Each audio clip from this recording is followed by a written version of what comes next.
Le soldat Afi a plié l'échine et avec lui toute l'opposition. Afinguessan, dos au mur, fera une ultime confession. Ouattara est le roi du verrouillage. Oui, à travers cette phrase que M. Afi pensait avoir trouvé la belle formule aux yeux du monde entier, en dénonçant un pseudo-manque de démocratie en Côte d'Ivoire, il venait de montrer son dos de nageur prêt à aller à la dérive. Seulement, à travers cette allégation du verrouillage, c'est toute l'opposition qui vient de déclarer solennellement son incompétence à s'accommoder à une nouvelle stratégie, surtout quand cette stratégie vient d'un adversaire qui s'appelle Alassane Ouattara. Ce n'est pourtant pas faute d'avoir essayé que de cafouillage depuis la date fatidique du 11 avril 2011 où Gbagbo a perdu officiellement le pouvoir. Le FPI s'est émietté face à un manque de stratégie politique viable, résistante. Ce fut la dégringolade pour la simple bonne raison que le parti de Gbagbo ne tenait que sur le partage des biens mal acquis entre copains. Et avec pour seule tactique politique la violence. Il fallait absolument écarter de leur chemin tout empêcheur de tourner en rond, comme Jean Hélène et bien d'autres, malheureusement. Pendant ce temps, un homme les observait, relevait leurs erreurs. Ainsi, il avait fini par les cerner exactement comme on étudie le plan de jeu d'une équipe de foot adverse afin de la battre. Non, Afi, Ouattara n'est pas le roi du verrouillage. Il est simplement stratège. Et un bon stratège. Et croyez-moi, étant vous-même des médiocres en politique, le président Ouattara n'a fait que corriger vos copies. Et il déclare que vous êtes nuls.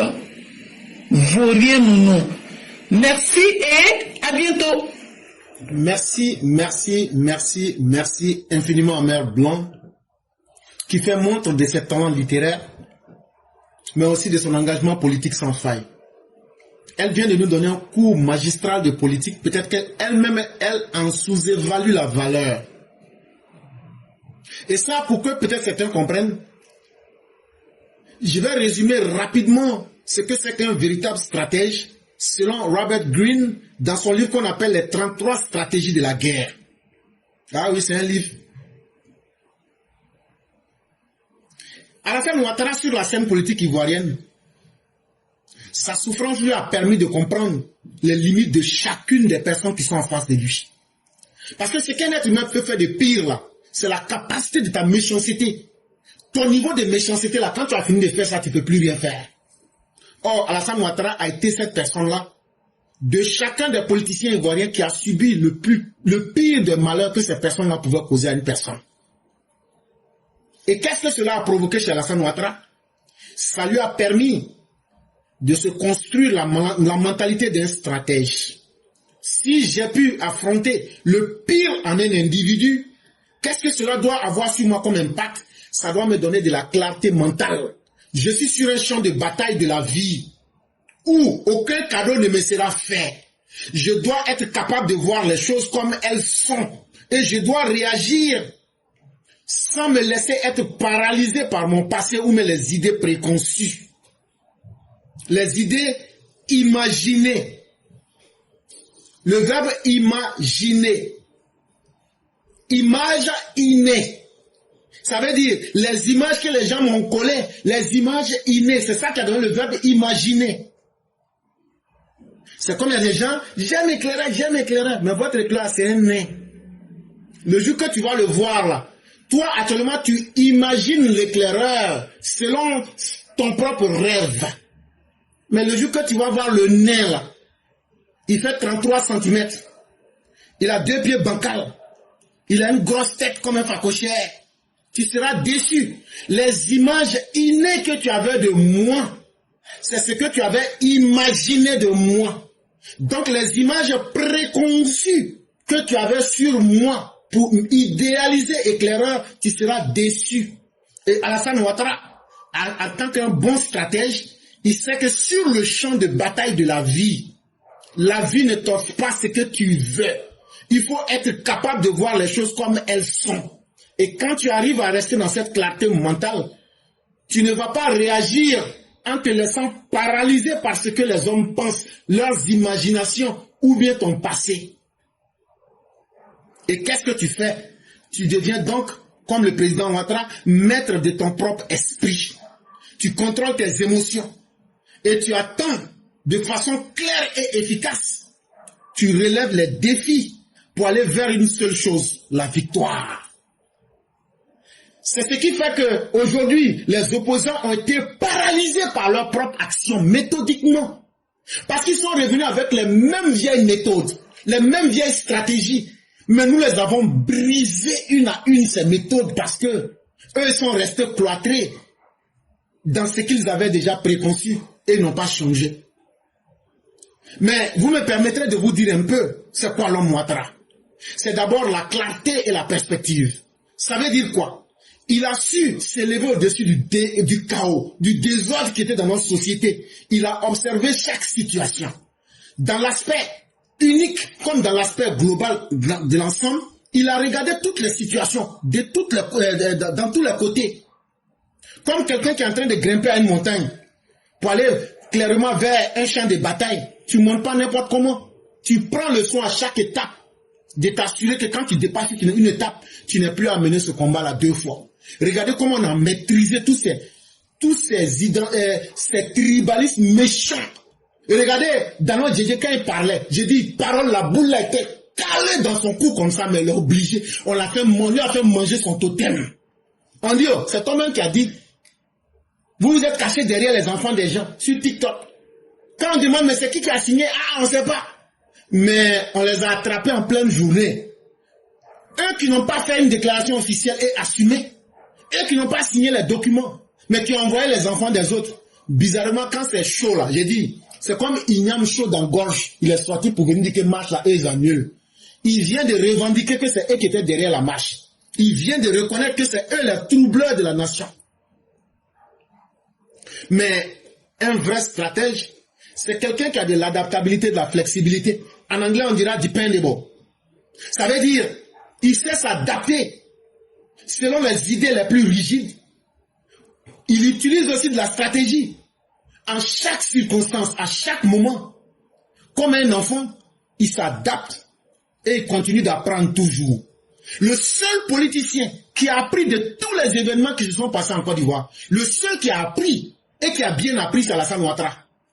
Bédié, il est mort, là, il n'a rien appris. Hein. Il était toujours xénophobe. Mais Alassane Ouattara, là, les situations qui n'ont pas marché, comme dans une vie, tout ne peut pas être rose, il ne les a jamais répétées en tant qu'erreur.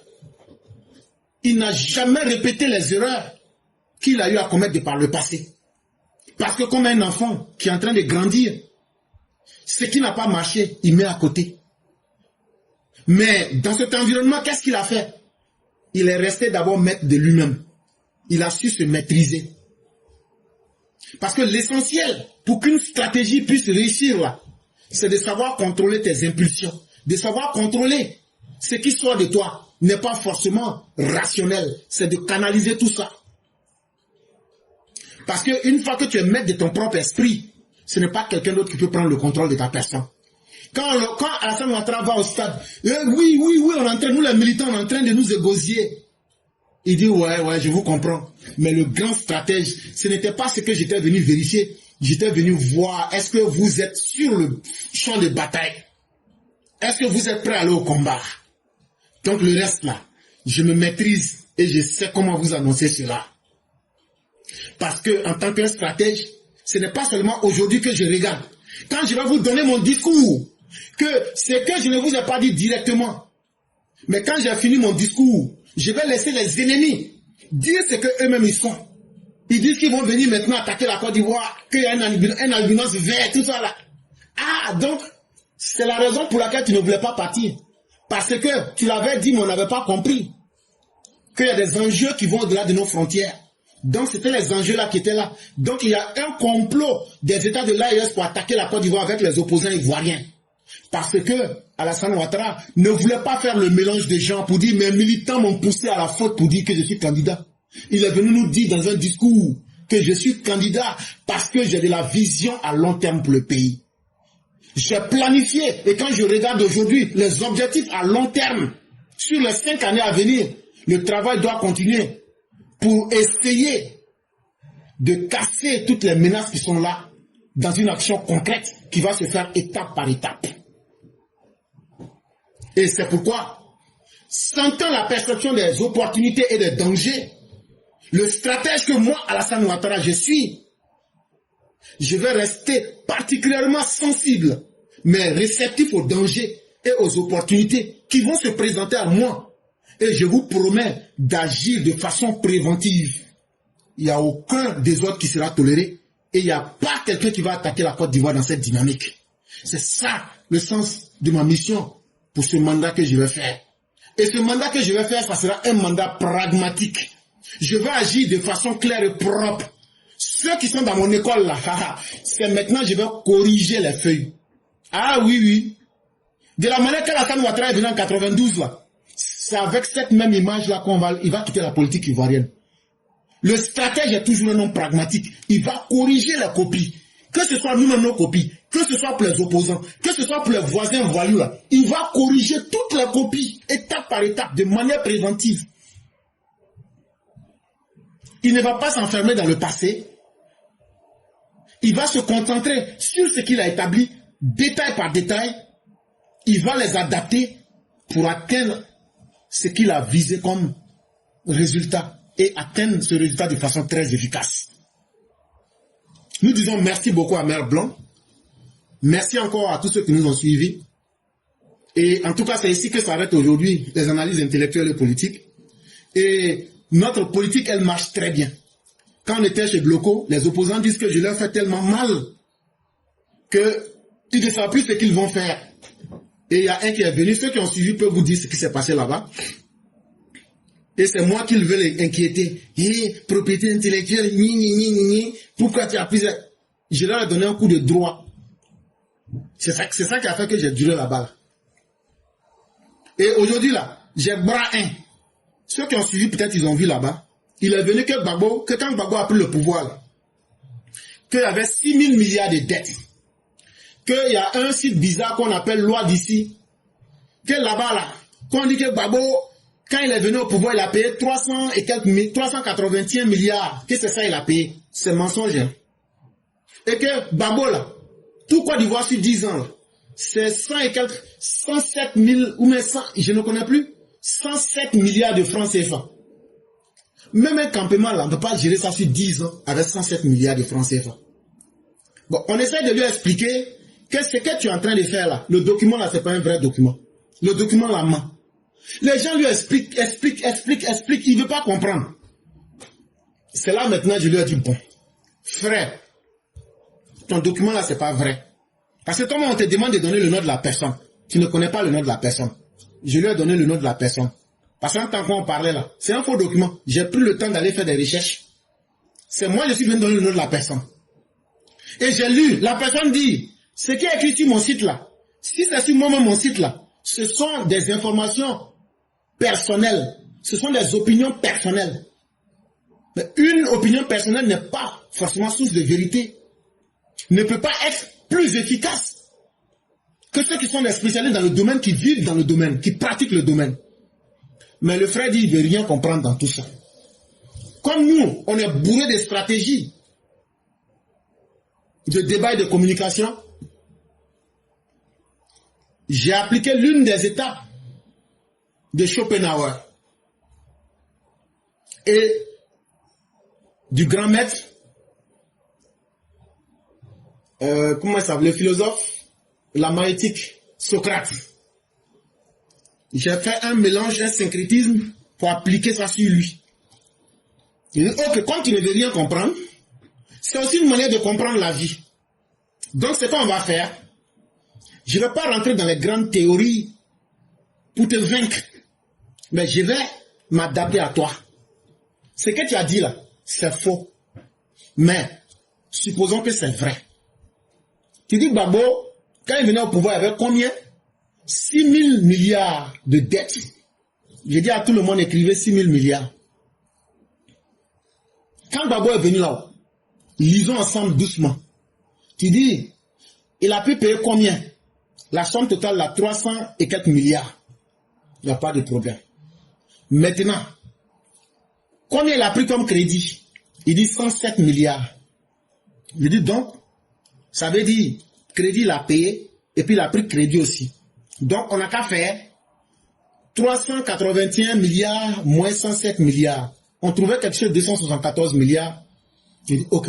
Les 274 milliards là-haut, ça c'est quoi? Il dit, non, ça c'est l'argent que Gbagbo a payé dans les 6 000 milliards que Bédié a laissé là. Je dis, ok.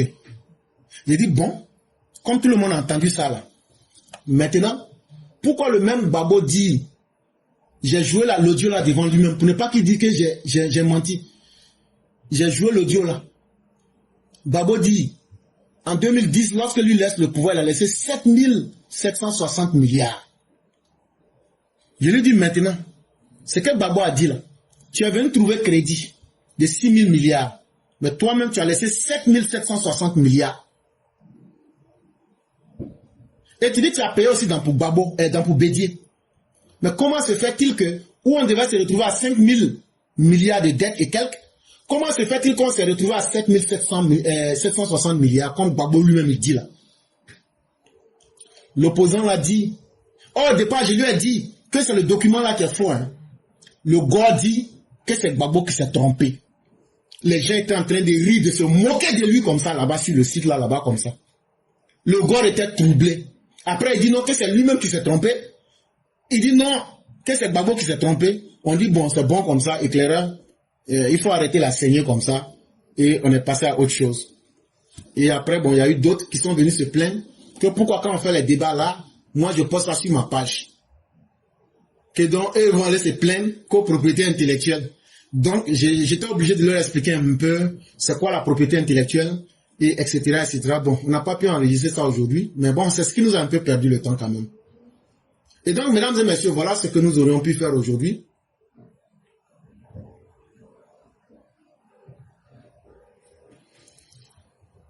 Voilà ce qu'on aurait pu faire aujourd'hui.